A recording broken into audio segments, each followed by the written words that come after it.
Okay. Go ahead and edit the title.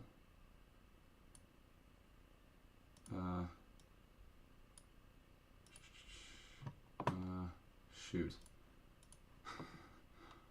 Working on some things. Let me go ahead and look quick.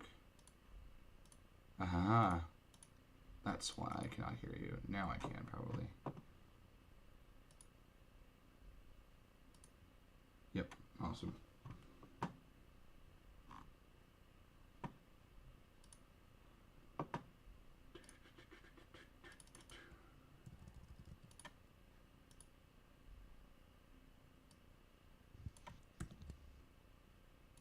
Week 15. 25 for Philadelphia. 20 for Chicago. Yeah. Fun game. Very weird game, I think. Yeah, you know, there's three things I had expected walking into that game. One, that Bears offensive line is gonna hurt them a lot. Mm-hmm. Two, that cold weather is gonna suck. And Okay. three, Justin Fields is gonna run over us. And all three ended up happening, so. Yeah. There is really a lot to unpack in this game, honestly. And, yeah, they played way better again on the defensive side of the ball than I was expecting. I mean, Yeah. you look at their numbers up until the bye from when the trade happened with Quinn and Smith, and then you look towards the bye. I think that Green Bay game was the first time we had let up less than 30 points. 49 to Dallas, 35 to Miami, 31 to Detroit, 31 to New York, 27 to Atlanta, never mind, and then 29 to Green Bay. So that's their lowest that's the lowest amount of points they've allowed in a game since the trade, 25. Yeah, and that is I think there's a lot of things about this game that says more about Philly than it does about Chicago. I don't know how you feel. There's gonna be people all over us saying, "You guys let this game get close to with the Bears of all teams." It's like, yeah, You you know, did. like they have a solid team deep down when you look at it statistically and like what their team does. It's just they can't finish games, and there was a lot of factors that game. Jalen Hurts didn't look normal at all that first half. He's Yeah. making some pretty bad throws, and you know, I just feel like it has to do with the cold weather because playing football in the cold, it really does suck. You don't feel like you can do anything. I would know. I remember playing like below freezing temperatures one time, and it was just terrible on the hands. Yeah. I mean, it got pretty cold in Chicago. I mean, it didn't look like it, obviously, because the sun was out, but it was 20 degrees. It was like wind chill was like down to 6. Like, that's pretty cold. And I heard that there's going to be there may be some snow on the ground against Buffalo, which, I mean, that's not really going to change anything. It's the Buffalo Bills. They live in the snow. Yeah, But, you know, that's true. yeah. Honestly, I'll take a close game like this. There was a lot of things that I took away from this game that I'm like, you know what? It's fine. They played just fine, and I'm looking forward to next season because that's what these last 4 games are. Just kind of like the well, season's over. Let's look forward to next year type thing. Yep. I knew with your offensive line, we were gonna make you guys struggle in that area, and especially with Justin Fields' protection. And y'all did better with the pressure and all that, a lot better than I expected. But the Yeah, sack wise, that was about where I expected it to be. You know, because we'd even need. Oh, we could have just had one good player on that defensive line of the ball, and like he still would have gone a bunch of sacks that day. Like that's just how bad it is. yeah, And now after this, Eagles lead the league in 55 sacks, and that's pretty much already as much as the Steelers were at last season. Well, And I there's still a think few that more was a games to big go. reason where they ended up winning the game because this team let up what like 6 sacks. The Eagles had what 6 sacks, something like that, 7. Yeah, They had 6. a lot of sacks on someone like Justin Fields, who's very elusive and whatnot. And well, it's the first game I gotten a chance to watch all season with some other members of my family besides my brother, who I had been calling with throughout the year. Um, and I found it really funny how they were always labeling he just got to throw the ball away. You got to throw the ball away. You're going to get sacked. I'm like, that's there is no way he's throwing the ball away in that scenario because it's just too fast for him. In terms of when the rush really starts to get in his face, he either starts rolling out and then starts to try and run with it, or he has no time to really throw the ball and get it to a receiver in the area to avoid like an intentional grounding. So he's got to take the sack. And I mean, Hassan Reddick, I noticed, I think that was number 7, if I'm correct, for you guys. Yeah? Number 7, Hassan Reddick. Yeah. Yep. Dude, he was insane. I think he got like 2.5 sacks. I mean, he was. I mean, and there was a big reason why he was able to get that moment because he seemed like he's way faster than the lineman he was covering, and he was just able to bulldoze through with sheer speed and get to Fields really quickly, and that was a huge advantage to tire out the offensive line and then open up for the rest of the defensive line to get in on the party.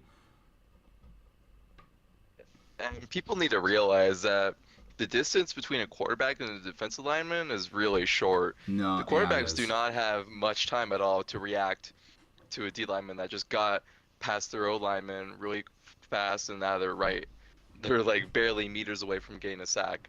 Yeah. At that point, there is no such thing as throwing it away. You either take the Mm-mm. sack or you try and get away if you can even do that. Yeah, you need to get it away if you even can.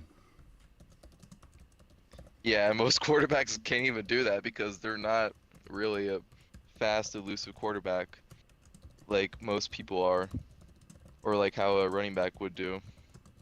Yeah. And this game frustrated me, passing game wise, because of the cold and all that. There were Yeah. some easy passes that I wouldn't even blame on Hurts. Like they were Mm-hmm. beautifully thrown balls, and it just continues to prove that he has improved. Yeah. But his receivers just dropped the balls, and honestly, that's just the cold trying to catch a ball in below freezing temperature with your hands and fingers. You can't even feel them. It's tough. Yeah. No, that is really frustrating.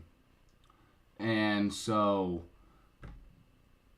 I think one thing to take away from that, despite you having some receivers that drop passes, I think what was really interesting was that Hurts had a couple really, really nice throws that were right on the money. Literally, like the pass could not really have been defended any better. It was just the throw was perfect, and so therefore the catch is made. There were a couple to AJ Brown that I can remember that were pretty on the money. I mean, you sit there and you watch it, and you look at the replay, and you're like, what the hell is the defender supposed to do in that situation? They are playing really tight, really, really good coverage. The ball is just put in the absolute perfect spot. That sometimes, Exactly. and I think something that people have to realize is that it's not always about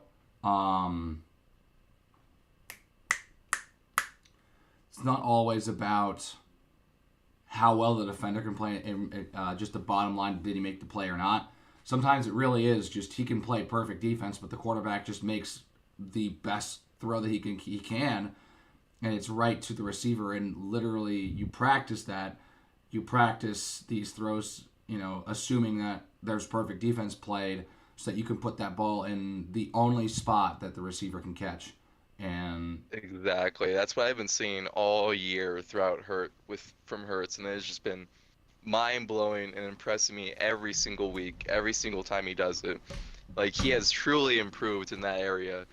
so quickly and so bigly as well. Like it just blows my mind the Yeah, fact that he can throw a ball now 50 yards down the field with pinpoint perfect accuracy yeah, exactly where he wants to. And then, you know what that tells me? That tells me that he can launch it even further down there. yeah, Like if he definitely. truly felt like it. But it's just like he never really had to because it doesn't matter if there's a tight coverage, he just throws the ball where only his receiver can get it right in front of him, perfect spot. And most of the interceptions that Hurts has aren't even his fault. Most of the time, they just bounce off his receiver, or it's just an unfortunate bounce, unlucky ball that gets Yeah. intercepted. So I think one interesting thing um, for me was that, you know, I did mention that, this game said a lot more about Philly than it did about Chicago. And despite that, I think Chicago played really well defensively. I mean, you can easily make an argument that they played poorly because AJ Brown had like 160 yards receiving and Devontae Smith was really good and they couldn't stop Jalen Hurts running the ball. But I think that the defense, well, in the case of AJ Brown specifically, those two balls that I mentioned that were placed in the perfect spot for AJ Brown, thrown by Hurts, both were huge plays. So you take those off the board, it's more like 100 yards, which I mean, you have someone like AJ Brown, it's gonna happen. And so I thought that they did a good job. I mean, we're at the end of the year. We're down in the dumps. I mean, we have the hardest final 4 weeks in the entire league. Um, and so honestly, the fact that they got 3 takeaways in this game, picked off Hurts twice, forced Miles Sanders to fumble for the first time this year. I thought that it gave us a That fumble position. pissed me off. It did. I was so mad because I was thinking the entire time. I was like, okay, guys, the passing game's not working here. You gotta run the damn ball. Just please run the ball. And then we ran it, and then that immediately happened. I was like, okay, go back to passing. Yeah, and I think what's very interesting about the Eagles is that because you have kind of like that dual threat with Miles Sanders and Jalen Hurts and Gainwell is another one. You have Boston Scott as well. I mean, you have a very strong offense, and so you can attack a team in many different ways. So if a team's very good with against the run, you can just beat them through the air. If they're really good at defending the air, you just run the ball a bunch and there you go.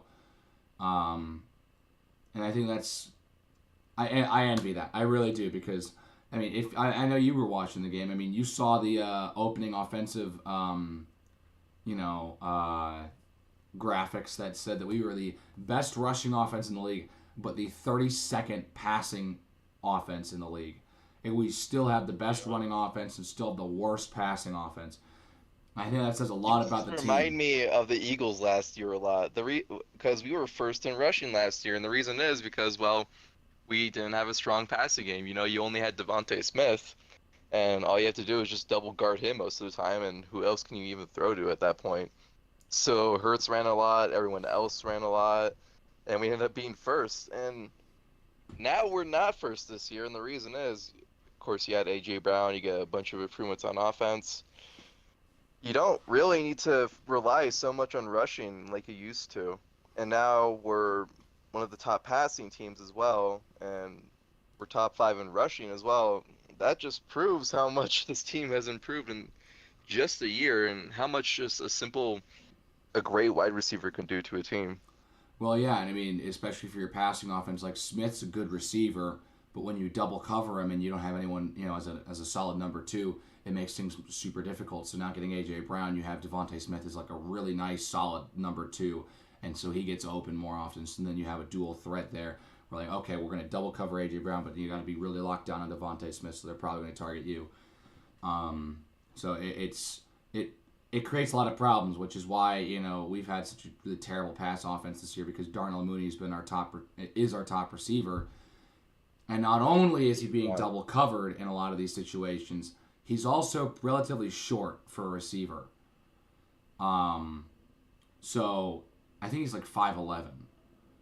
Um, he's pretty short for a receiver, which is why when it was the 1-2 punch with Robinson and Mooney, that was a really good offensive structure because Robinson is the tall guy who's great with contested throws, so you just put the ball up for him and he comes down with it.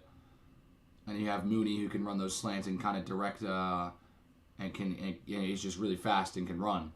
Where Robinson's definitely more of that kind of grinder on the sideline. He can throw and catch deep passes, but he's always been he's good all around. And so when you double cover him, you have Mooney open on the single reception. So it makes things easier. Obviously, we had trouble passing the ball because we had in 2020 because we had Foles in there for like half the season, and we just kept overthrowing our receivers. But I do like Fields. I really do like his growth, and that's one thing I'm kind of noticing now. And I've kind of been noticing through the back half of the season. I really do like where Fields is going. I think he's got potential, definitely. I liked what I saw from him today. I did a couple meh throws. But especially compared to the rest of the season, that's one of his best games of the year. I mean, he threw for 2 touchdowns and no picks. I don't know. Really, our coverage was just not there that game. That frustrated me because we invested a lot into that coverage, and I think the main thing was that we didn't have our safeties. You guys took advantage of that a lot by making your receivers go to that secondary and taking advantage of those weak safeties we had. Because not only was our backup not there, C.J. Gardner-Johnson's injured, so now we got a third stringer out there on the damn field, and we don't even. And I just will say, Kayvon Wallace is not the best at coverage.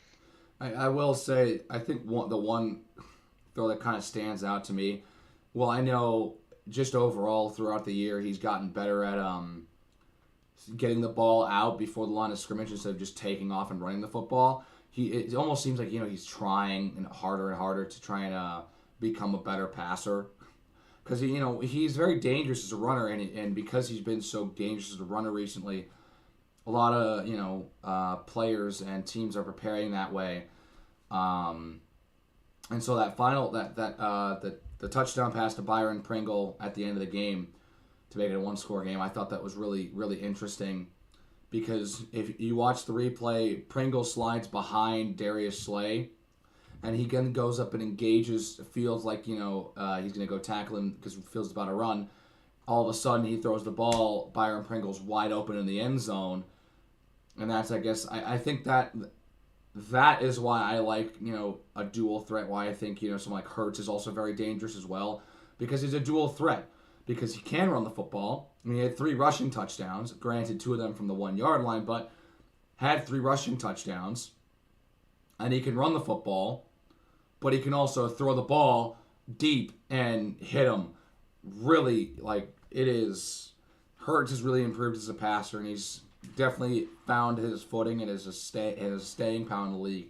I honestly was kind of pretty skeptical about Philly early in the year when they started kind of getting more and more wins. I was like, I don't know.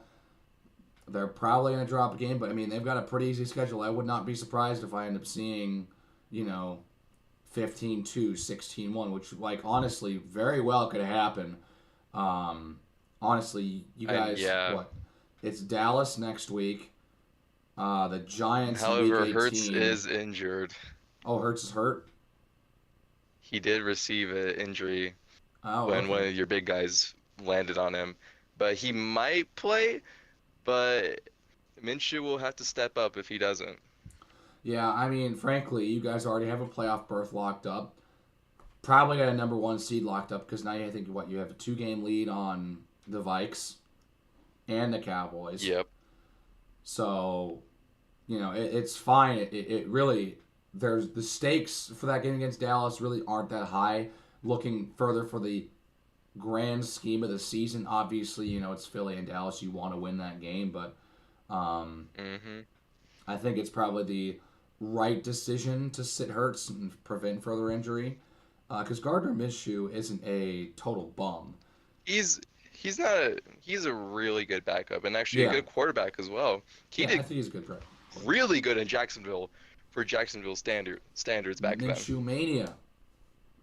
Exactly. Dude, So well, I mean, speaking of if it, Jacksonville, Trevor Lawrence, I mean, woo! Coming Trevor, to his now own. he's looking like a first round pick. Now he's looking like the first overall. This is why I think people should be more patient about first round quarterbacks. It's like, dude, it doesn't always take 1 year of suckitude for a quarterback to be good. Josh Allen didn't get good until year 3. Fields very well Yeah. won't get good until year 3. Zach Wilson, well, I mean, Zach Hurts Wilson probably took a going to year suck. took a year and two to get him good. Hurts took a year or two. I mean, some quarterbacks come out the gate and start playing very well.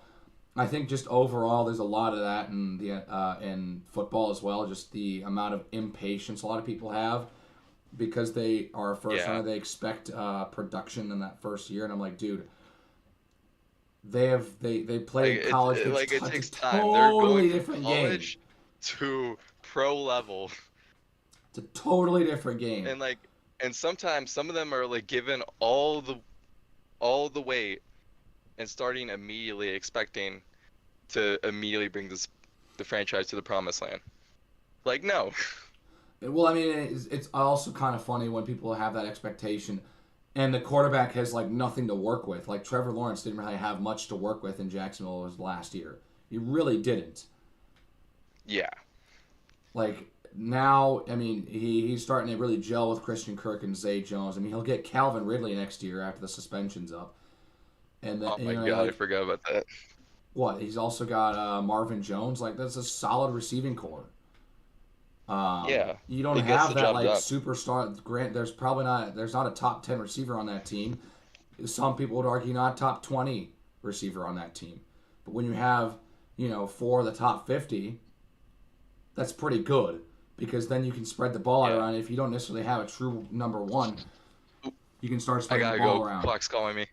Oh, yeah, that's true. All right. Any final thoughts? That was good. That was good though. Good talk. Any final thoughts? If we lose against Dallas, not that big of a deal. We'll probably win out against the Saints and Giants anyway. Sweet. No, Minshew Mania. See y'all. All right. Thanks, man. All right. Cool. All right, so we've been going for about 25 minutes here. Got any questions on? Throw them on in the chat. I'm gonna go ahead and start rattling off a couple thoughts I've got going into the last 3 weeks of the year. The game was a lot closer than expected, and again, it really reflects Philly more than Chicago. But it was nice to see them kind of play close. But when you expect it, and you expect them to blow the lead and whatnot, the loss feels not as bad. And they played close. They had a chance, but it just didn't work out in the end, and that's okay. The tank's rolling strong. Love what we're doing. Love what we're seeing with the tank. And then this weekend, it's Buffalo. This game is going to get bad. It's going to get bad pretty fast. I don't think Buffalo is in the same. I mean, we get the number 1 seed in both conferences back-to-back weeks at home. This game against Buffalo is not really going to work out. And it's not going to be like this one against Philly. There is no way. Unless Josh Allen has like an all-time awful day, which I don't think he will have. So Josh Allen's going to do just fine. He'll do just fine, and then we're gonna get creamed this time around. And me personally, again, I'm just looking for that improvement from Fields. I mean, he's still electric as a runner. He had one of the most improbable, almost touchdown runs I've ever seen in this league's history today. Forgot to touch on it earlier, but I think it's going to be very interesting to see what he can, what's his name, Luke Getsy does offensively and tries to do with Fields throwing the football, because the last 2 games he's thrown the football. He started to throw the football a little bit more, and he's looked pretty good. Against Green Bay, didn't have a touchdown and had the 2 picks that were at the end of the game, but he was really good on the completion percentage. Until the end of the game. So I think that he showed signs of improvement there. He showed signs of improvement here through 2 touchdowns, and for the first time, and I think since he started to really kind of blossom, he hasn't really had like that really bad pick-worthy throw that we've been seeing in a lot of these games recently. So I do really like seeing that from him, because he looked pretty comfortable in the pocket. He was getting really good throws away with no Mooney, with no Claypool, with no Keel Harry, with no St. Brown for 3/4 of the game. He was working with Velus Jones, Simba Webster, I think was his name, Dante Pettis. Like, dude had no one. Byron Pringle. I forgot to mention. Byron Pringle is, I do like him. I do think he is a solid receiver. But, it's not, there is no receiving core in Chicago. And so, I don't know. There is no receiving core there in that game, and yet we still only lost by 5 points. Against the number 1 seed in the NFC and the team in the NFL that has the best record. So, I don't know. A lot of you go back to these other games that the Bears have played against the Eagles recently. Our game against the Eagles, when the Eagles won the Super Bowl, I think that was 2017, got absolutely destroyed in Philly. Were destroyed in Philly a couple years later. But I really liked what I saw at home this time around. For an improvement, I think if we start experimenting and kind of trying to start trying new plays and drawing up different opportunities and trying to see if they work in a game time setting and try it out and see what they can do, because they still have 3 games left, and I think that it's a smart idea to start thinking about experimenting and what can we do to try and get Fields more comfortable as a passer. Do we want to let him throw it down the field a little bit more? Try and, if Fields throws a lot of picks in a game, say he throws for only a touchdown and then 4 picks, frankly, and a couple of those picks are on throws that were pretty risky and, were low percentage throws. Okay, he's got some of these really bad throws out now and he won't have them next season. That is the hope, at least. So, this season is it is over. It's been over for like 5 weeks now.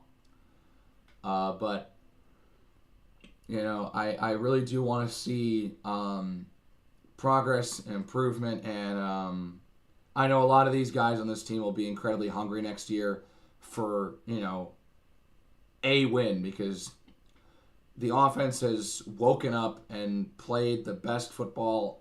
The Bears offense has played their best football in a couple of years now, probably since 2018. So I am definitely looking forward to see what this team can do in the future. So I know a lot of us Bears fans are already looking towards the offseason, but there's still 3 games left, and I think every Bears fan out there can go to sleep easier and rest easy and just kind of have that emotional stress and that emotional baggage weighing down on you. You can limit that by looking for the experimentation and trying to find some positives, even where there really are none. but just looking for, okay, that was a nice throw, or that was a nice catch. You may not be, catching a lot of these. You may be struggling to catch, but that was a nice catch. I think giving credit where credit's due for the hard work that all these players do, regardless if they're on a 3-11 team.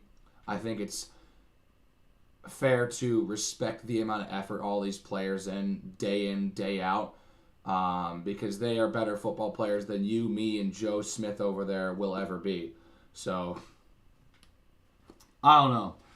That's just my 2 cents. And I've had this, and I mean, if you've, I don't know, I've really started to kind of harp on this a little bit more. So, I don't know. Maybe I'll make a video talking about, fan culture, because there's a lot of things about the current world of sports fandoms that really irk me and get me kind of, I guess, frustrated, and kind of just some complaints that I've had about the way fans go about enjoying football, which, I mean, I'm not obviously saying that there's one specific way and there's one right way, but, and this is, with any community and any sort of, there's things that it does well and there are things that it does wrong. And so when you acknowledge the shortcomings and you acknowledge the great things that come out of it, that you kind of recognize both sides, and then you can work towards having more positives than negatives. So, yeah, I don't know. This was just a kind of stream that I kind of threw together. Sorry I was not able to put, a video out the last couple days. As you can tell, I'm not in my apartment anymore. I'm back home for the holidays, so my time is a little thinner than usual. So, yeah, I don't know. Buffalo's next, and I think if we all go into that game looking for those small plays that you can look on and you can know that this is signs of improvement, and kind of experimenting, and if they look bad, I mean, it's the Buffalo Bills. They weren't winning that game if they were playing and super well and were pretty much getting any call. They weren't going to win the game. So I think, yeah, let's just go in there not expecting a win, expecting to lose by 20 points or something. You'll leave that game not feeling as upset and feeling down in the dumps, if that makes sense. So I don't know. I'm excited to watch them, though. I think I always love the last couple weeks of the NFL season. It's always really interesting and very tense, and there's always so many different outcomes for playoff seeding and for just overall, and teams trying to stay alive, and every game really does feel that much more important. Even a game like this Bills-Bears one coming up, because the Bills still have the number 1 seed, and they need to pretty much, if they continue to win out, they will be the number 1 seed in the AFC. So, oh my goodness, yeah, I think that's a sign for me to get off. So I don't know. I'm excited to see what they do. And I'm excited to see what they do in the offseason with the amount of cap space they have. And I can talk more about that later when the season comes to a close. But yeah, that's all I've got. If you enjoyed this video and this live stream, hit the like button. Hit the subscribe button if you really liked it and want to see more reactions from me. Or if you want to see more live stream content from me, comment below. Other than that, I will see you guys next time, and have a great day, everyone.